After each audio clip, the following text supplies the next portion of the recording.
তোমাকে বলেছি না যখন তখন এভাবে ডেকে পাঠাবে না? তুমি কোনো কথা শোনো না দেখছি। কদিন আগেও তো দেখা করার জন্য চিঠি পাঠাতে। তখন আমার বয়স কম ছিল, এখন আমি আর বালিকা নই।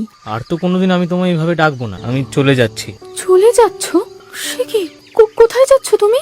সেই সিংহল। হে মহাদেব, পুরন্দরকে যদি না পাই তাহলে কাউকেই আর স্বামী হিসেবে মেনে নিতে পারবো না আমি। চলো চলো হিরণমা, চলো। এবার তোমাকে বিবাহের ঘরে যেতে হবে, কিন্তু চোখ খুলে তুমি যেতে পারবে না। বরবধূ কেউ কাউকে দেখতে পেল না। শুভ দৃষ্টি ছাড়াই বিবাহ সমাধা হয়ে গেল। বিয়ের পরে 5 বছর কেটে গেছে। একদিন আনমনে বসে বসে ভাবছিল হিরণময়ী। হিরণময়ী, হিরণময়ী, কি হয়েছে অমলা? রাজপুরী থেকে দাস দাসী এসেছে গো, তোমাকে যে তারা সঙ্গে করে নিয়ে যাবে বলছে। তুমি হিরণময়ী?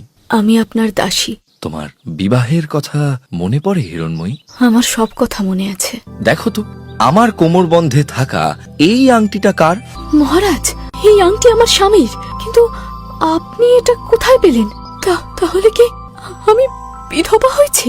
না হিরণময়ী, তুমি বিধবা নও। তাহলে এই আংটি আপনি কোথায় পেলেন? আমাকে বিশ্বাস করে তোমার স্বামী আমাকে এই আংটিটি দিয়েছেন। স্বামী? এই কাকে দেখছে হিরণময়ী? সামনে যে পুরন্দর দাঁড়িয়ে আছে। অগ্নিশিখার সামনে দাঁড়িয়ে শুভ দৃষ্টি হলো